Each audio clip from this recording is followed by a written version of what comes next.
guys, we'll kick off the player portion with offensive lineman Eli Russ, and we'll just go ahead and straight for questions. Hey Eli, can you just talk about the kind of the emotion and what it felt like for you guys to get that win against South Saturday night? Yeah, it's a big game. We kind of talked about it all week going into it that it is a rivalry week. It's our opponent, but at the same time, it's the start of conference play. This is kind of really where the games truly matter to get for the goals that we wanted to get at the end of the season, and we just went out there and played. And you could tell the emotion. The fans were loud. Everybody was playing really hard, and it worked out for us.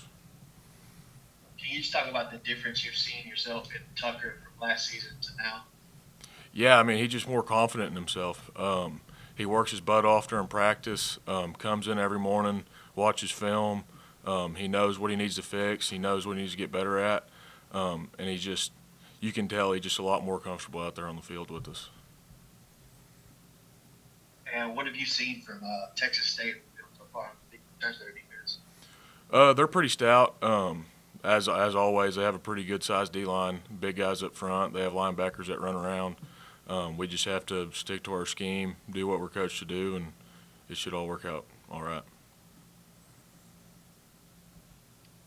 Eli, you talked about it a little bit, but just how much does starting 1-0 in Sun Belt play help with, one, your confidence, and two, what you want to do this season? Yeah, no, it helps a lot just having that momentum going into conference play. It was a tough game, but seeing that we can go through an entire game and an overtime and finish like that gives us a lot of hope going into these next big games. Like there's not a gimme game for the rest of the year. These next 7 games are huge. They're going to be dogfights all the way through, so we just got to keep our head down and keep working. Last year, Texas State came to the vet and got a pretty solid win last year. What do you sort of remember from last year's game? Last year's kind of a blur. I really don't like thinking about it too much, but they were good. They just kind of caught us on our heels, and we just couldn't get out of it. And this year, our team's a lot different. You can tell we're a lot closer together as a team. We work a lot closer together. Coach Barker's done a very good job getting us ready for these games, and the whole staff, Coach Reagan, Coach Wright, and everybody else has done a really good job. So I'm excited.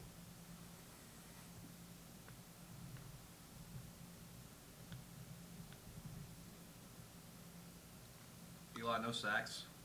No on sacks. Saturday, just Yeah. The O-line performance. I know you guys take a little bit personal, and 7 sacks the weeks before, not necessarily fully on the offensive line, but people see 7 sacks. Right. It gets put on you guys, but Yeah. threw up a goose egg this past week. Yeah. Just the O-line performance. We kind of watched the last 2 games and just kind of looked at it, not even from scheme wise, not even from technique or anything, but just how physical and how hard we were playing. And there's kind of a lack in that, and just going out and playing ball like an offensive line should. And this week we really took note of that and just went out and just played as hard as we could. And as you can see, it worked out pretty well.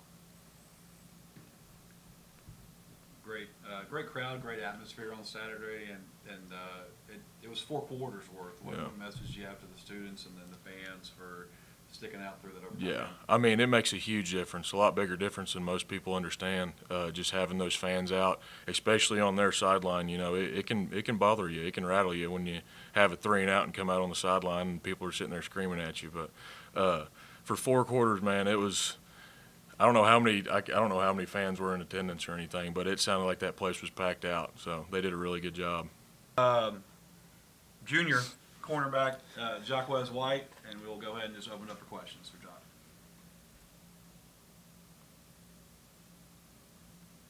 Hey, it's Josh the Messenger. Can you just talk about what you've seen from Texas State film so far? I know we're supposed to be focused on Texas State right now, but to be honest, I'm not worried about them. I'm just worried about helping Troy get better, Jacquez, what were the emotions for you walking off the field Saturday? Obviously a huge rivalry win, taking the belt back from South Alabama. Just what was that like? Probably one of the best feelings I've ever felt. Just the atmosphere there was crazy out there in the vet. I mean, it's just one of a kind. I mean, you wish you can always have that type of atmosphere, even on away games, all that. But You know, it was a surreal feeling. You know, just having all the the screaming, the cheering. You know, and then my family was in attendance too, so that played a big part to me too. So it just felt it was a great experience for me.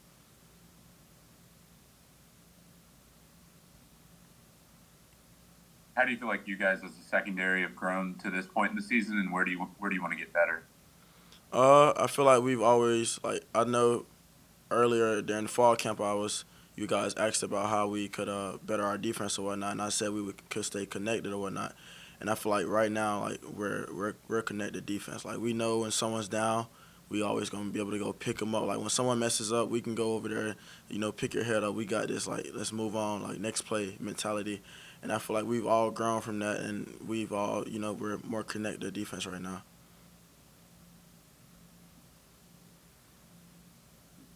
And you also talked a lot in fall camp about forcing turnovers. You guys got a fumble on Saturday. How have you guys been able to win the turnover battle?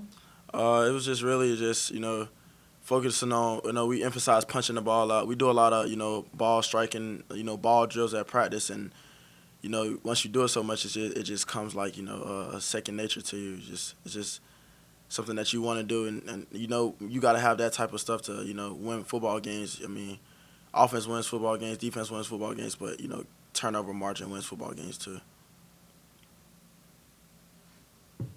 Jock, you've had an interesting path to get where you are. You playing Division II football last year, and now you're starting out there and playing at a high level at an FBS. Just from a personal standpoint, how much validity for yourself to see yourself playing at this and knowing that you could play at this level? It's first, I mean, we do a thing back home called from Pierce County High School. We say G3, which means give glory to God, and that's all I can really do right now. It's just it makes me feel so like my heart is warm just knowing that like from coming from D2 and all the obstacles that come with being a D2. He had a mindset of thinking like you're not gonna make it out of D2, this and that, and just coming out here like you said, playing at a high level here in FBS. It's a surreal feeling. Like it's all you ever wanted. Like as a kid, you dream of stuff like this, and when you finally get to do it, you play in the big crowds, the big stadiums, making a name for yourself, putting your family, your hometown on the map. It's a surreal feeling. It's all I've ever wanted.